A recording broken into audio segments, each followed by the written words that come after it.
ने कभी सोचा है समुद्र मंथन के समय देवता और असुर जिस विशाल नाग को रस्सी बनाकर खींच रहे थे, वह नाग आखिर था कौन?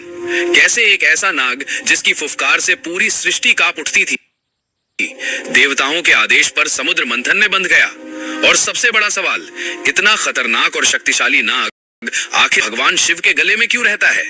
क्या ये सिर्फ एक कहानी है या इसके पीछे छिपा है कोई रहस्यमयी रहस्य? आज हम जानेंगे नागों के राजा वासुकी नाग की पूरी कहानी। पुराणों के अनुसार पृथ्वी के नीचे एक रहस्यमयी संसार मौजूद है जिसे नागलोक कहा जाता है। ये कोई साधारण जगह नहीं बल्कि एक अद्भुत और रहस्यमयी राज्य है जहां शक्तिशाली नागों का साम्राज्य है। कहा जाता है कि वहां के महल सोने और रत्नों से चमकते हैं और वहां रहने वाले नाग अद्भुत शक्तियों के स्वामी हैं। कुछ नाग इतने शक्तिशाली थे कि वे मनुष्य का रूप भी धारण कर सकते थे, लेकिन उन सभी नागों में सबसे शक्तिशाली और महान था नागों का राजा वासुकी। नागलोक के इस रहस्यमयी संसार में कई शक्तिशाली नाग रहते थे, लेकिन एक दिन वहां जन्म हुआ एक ऐसे नाग का जो बाकी सभी से अलग था। वो था ऋषि कश्यप और नाग माता कद्रू का पुत्र। जन्म के समय ही उसके शरीर से एक अद्भुत तेज निकल रहा था। उसकी आंखों में ऐसी चमक थी जिसे देखकर बड़े बड़े नाग भी चकित रह गए। उसी दिन भविष्यवाणी की गई कि ये बालक एक दिन नागों का सबसे महान राजा बनेगा। उसका नाम रखा गया वासुकी। समय के साथ साथ वासुकी बड़ा होने लगा।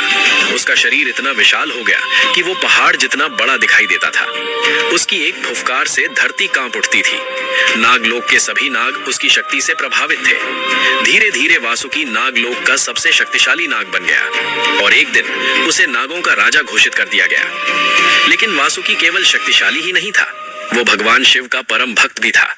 वो अक्सर कैलाश पर्वत के पास जाकर भगवान शिव की तपस्या करता था। उसकी सच्ची भक्ति देखकर भगवान शिव प्रसन्न हो गए। तब शिव ने वासुकी को आशीर्वाद दिया और उसे अपने गले में धारण कर लिया। ये सम्मान पूरी सृष्टि में बहुत कम प्राणियों को मिलता है, लेकिन वासुकी को मिला क्योंकि उसकी भक्ति सच्ची थी।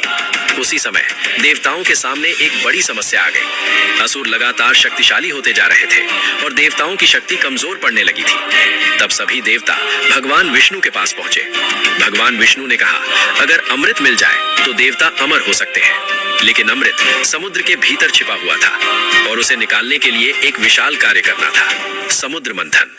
समुद्र को मथने के लिए देवताओं और असुरों ने मिलकर योजना बनाई। मंदराचल पर्वत को मथनी बनाया गया, लेकिन समस्या ये थी कि इतनी बड़ी मथनी को घुमाने के लिए एक विशाल रस्सी चाहिए थी। तब देवताओं को याद आया नागों का राजा वासुकी। वे नागलोक पहुंचे और वासुकी से सहायता मांगी। वासुकी जानता था कि यह कार्य बहुत कठिन है। उसका शरीर देवताओं और असुरों के बीच खींचा जाएगा, लेकिन सृष्टि की भलाई के लिए उसने ये जिम्मेदारी स्वीकार कर ली और इस तरह वासुकी समुद्र मंथन की रस्सी बन गया। देवता वासुकी की पूंछ की तरफ खड़े हुए और असुर उसके फन की तरफ। फिर शुरू हुआ इतिहास का सबसे महान कार्य, समुद्र मंथन। जब देवता और असुर वासुकी को खींचते तो पूरा समुद्र उफान मारने लगता। आकाश में बिजली चमकती और धरती कांप उठती। समुद्र मंथन के दौरान अचानक समुद्र से निकला एक भयानक विष। ये था हलाहल विष। इस विष की शक्ति इतनी भयंकर थी कि पूरी सृष्टि नष्ट हो सकती थी। देवता और असुर दोनों भयभीत हो गए। जब पूरी सृष्टि खतरे में पड़ गई तब भगवान शिव आगे आए। उन्होंने वो भयंकर विष अपने हाथों में लिया और बिना किसी डर के उसे पी लिया। वो विष शिव के गले में रुक गया और तभी से उनका नाम पड़ा नीलकंठ। वासुकी ने ये सब देखा और उसके मन में भगवान शिव के लिए और भी अधिक सम्मान बढ़ गया।